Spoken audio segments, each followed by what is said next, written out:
Hey, deserving listeners, Brandan and Mary, 90 Day Fiancé. Let's watch. I've invited my mom and my siblings over so we could spend some time together before I leave. Hey, guys.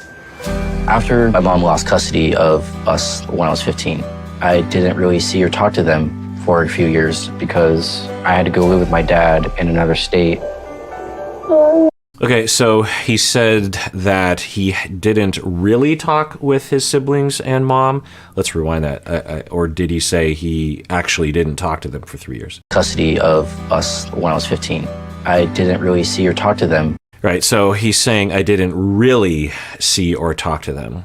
Does that mean that there was occasional conversations, or does it mean that there was very little contact between him and his mom and his siblings? I wouldn't be surprised. I don't know, and I'm guessing we won't find out. And I've already speculated as to what his history is like. Given what he said, it seems likely that what happened, and I don't know, this is all speculative, of course, that he, his parents divorced when he was 3. I actually took notes here. Parents divorced when he was 3, and then mom lost custody when he was 15 due to a failed drug test, as he puts it. And usually that means that she was suffering from ongoing addiction, and that was causing issues to rise to a level in which the government was contacted, Child Protective Services, Family Services, this sort of thing. Just having a drug addiction will not have your children removed from the home. Because for most people who suffer from addiction and substance abuse problems, they do so without alerting the authorities. And so the children are suffering, but there's no noticeable evidence such that the police or the government will get involved in some way.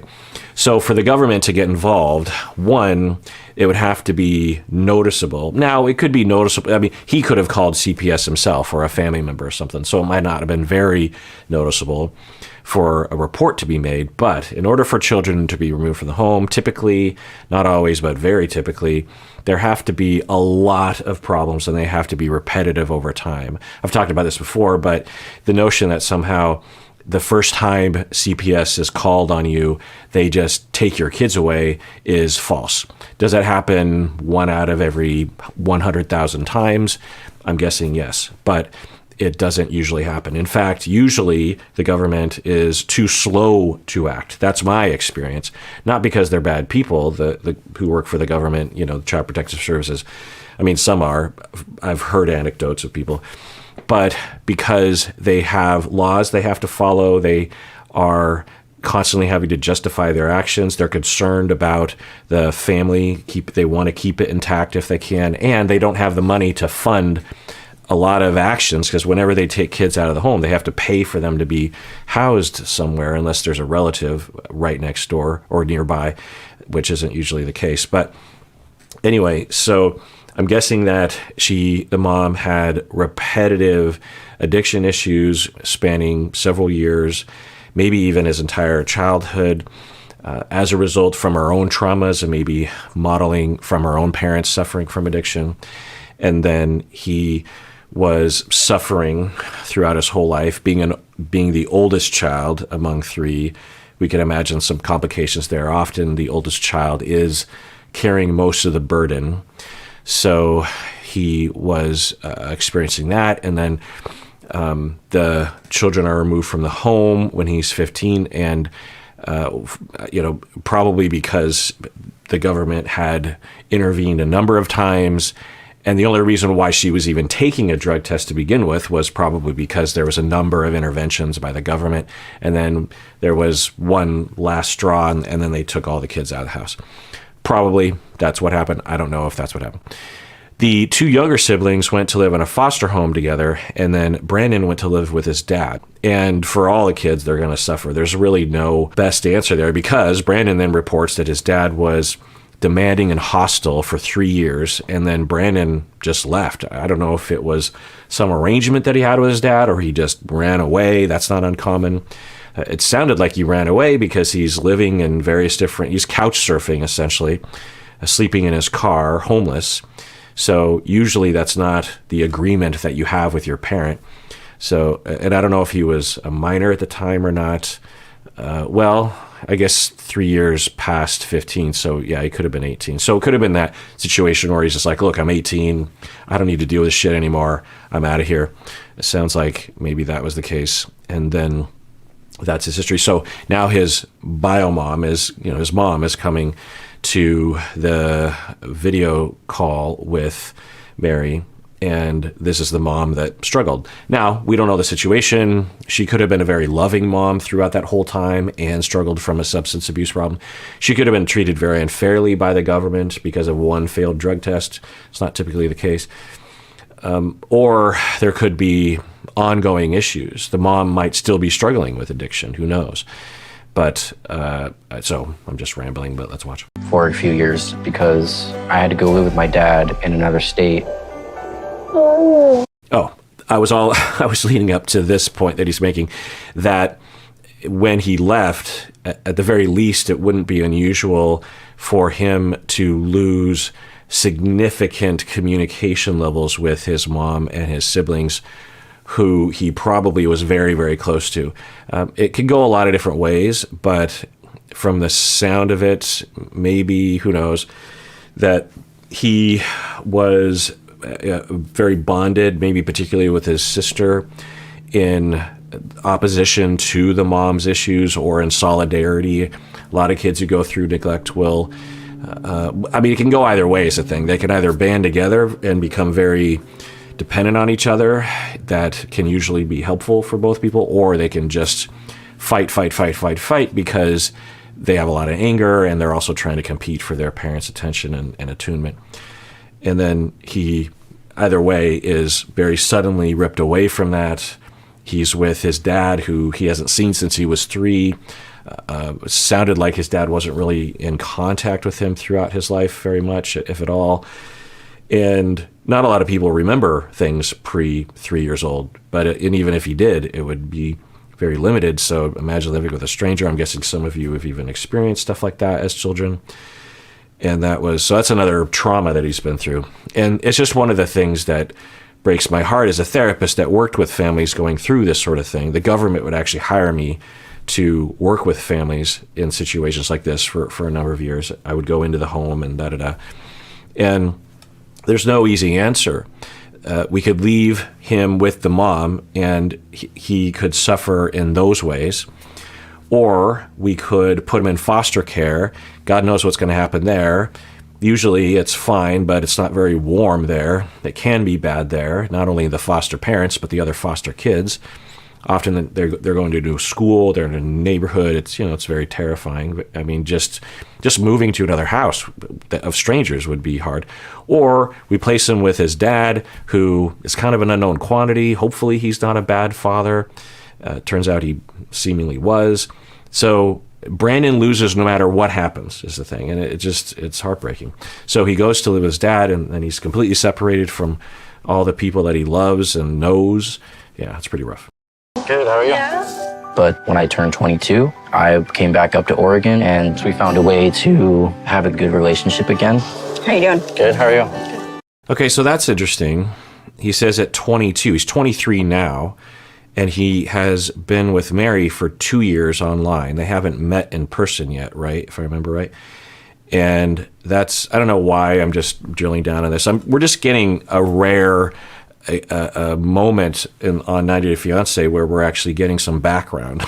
And so I'm trying to piece together. So he was couch surfing for many years, it sounds like, because he's living in that RV outside his I think it's he calls them his parents, but they're not his parents, right? Or is it his? I don't think so.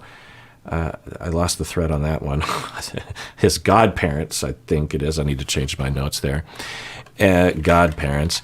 And he is recently there, at least for a year, and recently reconnected with his mom after a year, which I'm guessing is quite good for all 4 of them.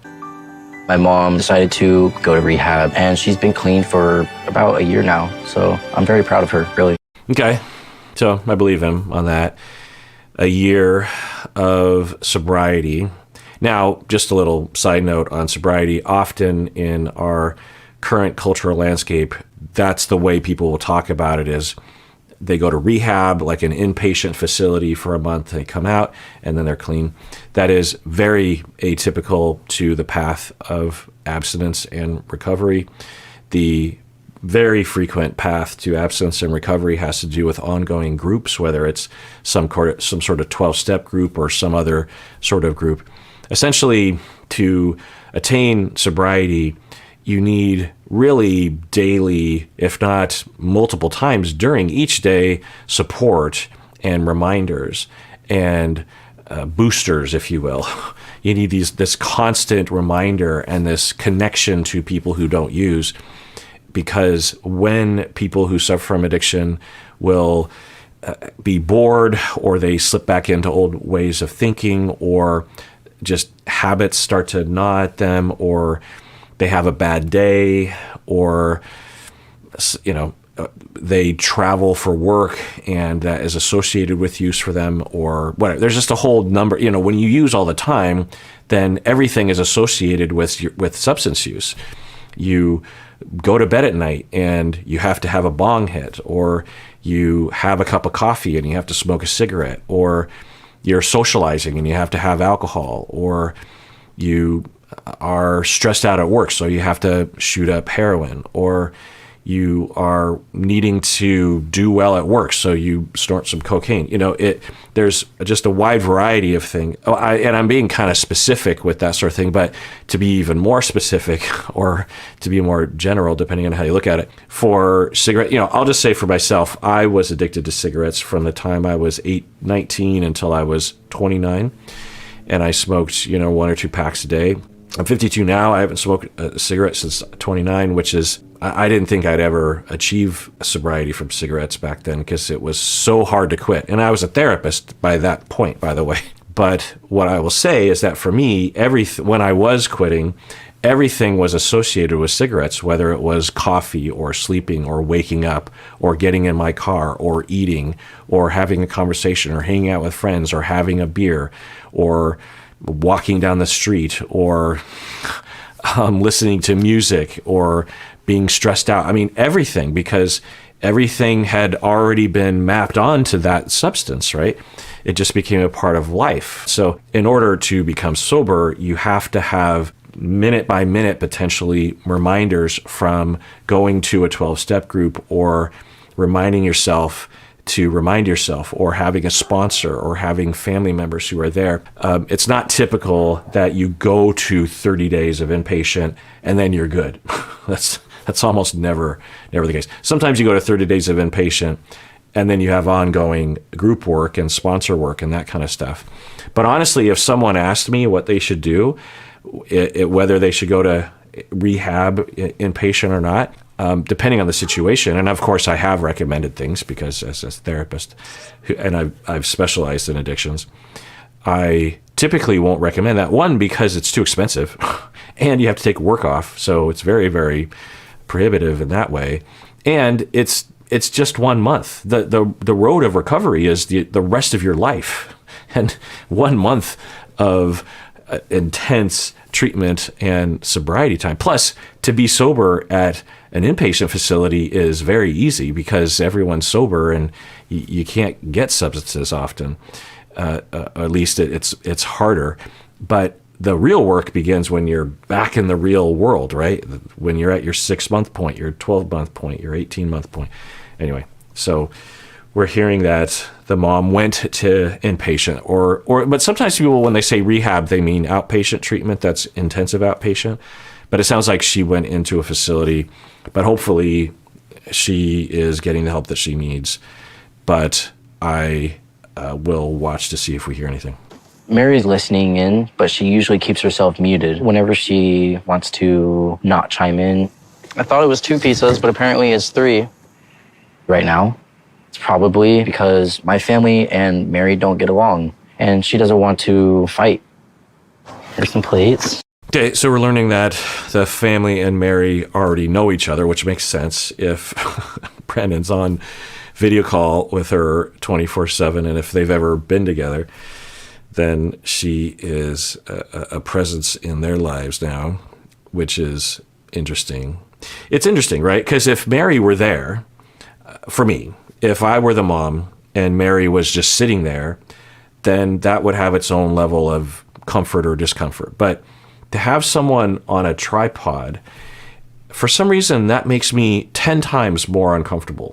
Why is that? It does not really doesn't make a lot of sense, but I think it's maybe associations with cameras. Also, there's no three-dimensionality, so you kind of forget and you have to remind you, oh yeah, that flat screen, there's a human there. Also, things could be recorded or I don't know. It just doesn't, it's not nearly as comfortable. It's harder to communicate. You don't have eye contact, right? You can't share. And that's why a lot of us eat food together. We could eat alone, all of us. We could all just eat alone. Why do we eat together? Well, because it's probably been evolved into us that's how we bond. That's how we love each other. That's how we support each other. That's where conversations happen and the end of the day or that sort of thing. So to have her just there observing, and plus given, I think, how hostile they, is that what I'm hearing? She looks happy. When Brandan talks about Mary, he doesn't look happy. And him being on call with her 24/7 is obsessive. I have absolutely no respect for her. Oh, okay. That escalated quickly. Let's see if there's some more data there. Respect for her. Anyway, she's complaining about, she's saying that Brandan is never happy. Well, we've seen on this show many, many times that one possible factor is the fact that Brandan is being triangulated between people that hate each other. And yeah, when you hear Brandan or when you see Brandan or whenever the idea of Mary is brought up, Brandan's tension goes up because he's knowledgeable of how much you disrespect her. And I'm guessing that Mary has a problem with the sister as well. And I'll say that there's a chance that given that they have been without Brandan for so long, right? Because it's been 8 years for them. They haven't, the last year. So it had been 7 years-ish where the siblings and the mom had very little contact with Brandan because it sounds like he lived abroad, in another state.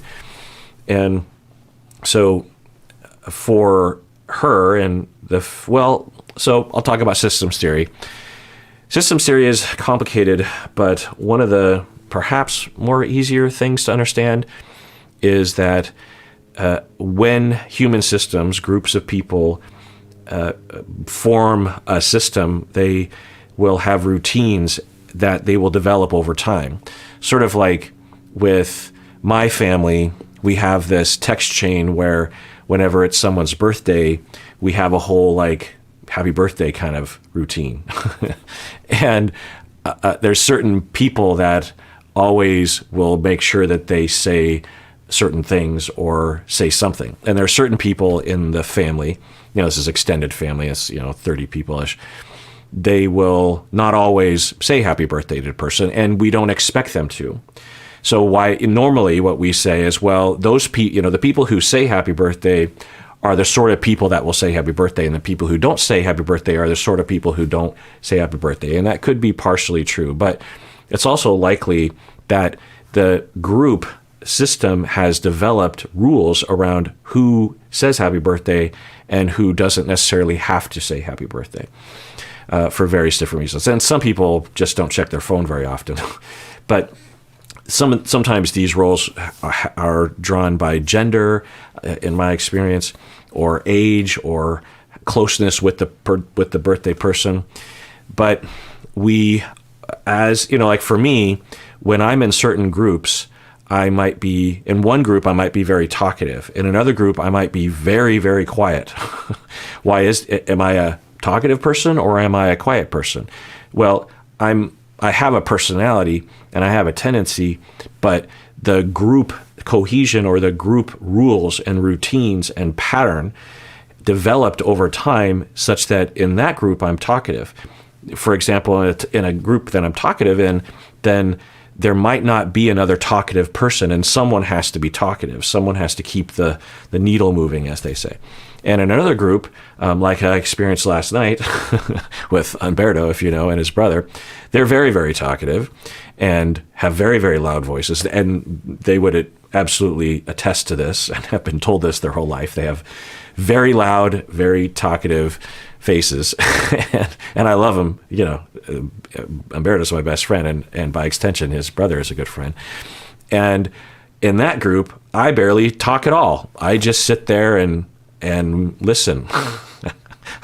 If people looked at us, they would say, "Oh, that guy, me, he's a quiet guy." It's like, no, I'm not a quiet guy. That's the system routine. Is in that system, I am quiet in another system. So with this family system, it's possible that for the four of them, there is a lot of pain and a lot of grief and a lot of anxiety and a lot of worry about disconnection, right? Now that they are finally back together, and of course they have a whole lifetime of issues probably. At the very least, you could look at the divorce, the dad leaving, but also the mom's parenting. Who knows what sort of result it had on the parenting and the experience of the children. I'm guessing not great, but at the very least, the separation when he was 15, she probably was 12-ish or something.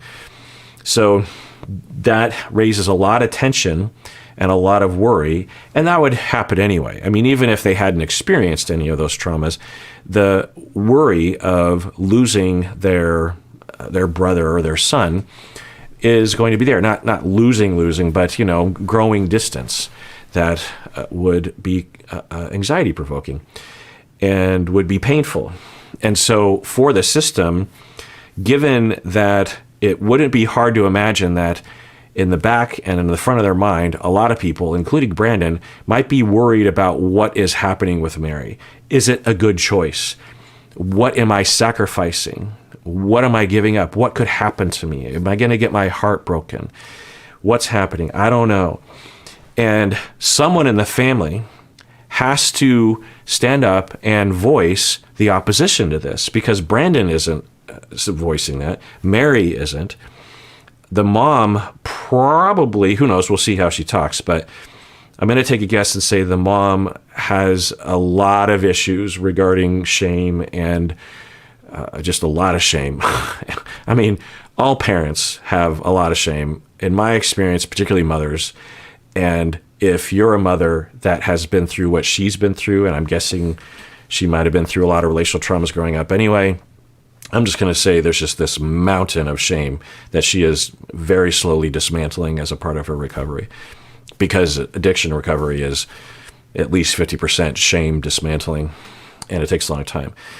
But I'm going to take a guess and say that the mom isn't super comfortable. She wants to hold on to Brandan, and she might even think of him as a 15-year-old because she hasn't seen him in that long. And I'm making a lot of guesses, but it's possible that the sister, because I've seen this before, she doesn't have anything to lose. She's not his mom.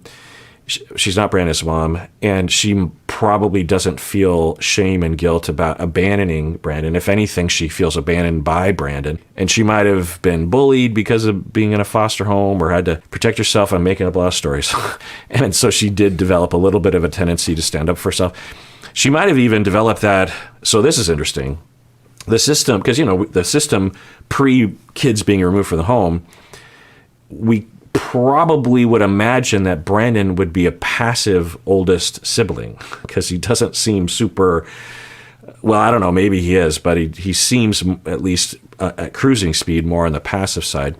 We can imagine her being the talk backer, you know, the assertive / hostile one, the one that voices like, hey, you know, what's going on here? And now that the whole family is worried about losing Brandan, and the whole family is worried about Brandan's, life and his heart, and the sister might be even worried about the mom's feelings, because the sister might know that the mom isn't super happy about Brandan moving, because, you know, who knows what could happen. They could think, well, he might go to the Philippines, or they might get married and live somewhere else, or Mary doesn't like us, so maybe we'll never see him again. We'll never see grandkids or something. So my point is that in systems, people will become elected and they will volunteer. It happens at the same time typically. And then we might be seeing a manifestation of that. But I don't know. All right, well, that does it for that episode, everyone. Please take care of yourself because you deserve it. You really, really do.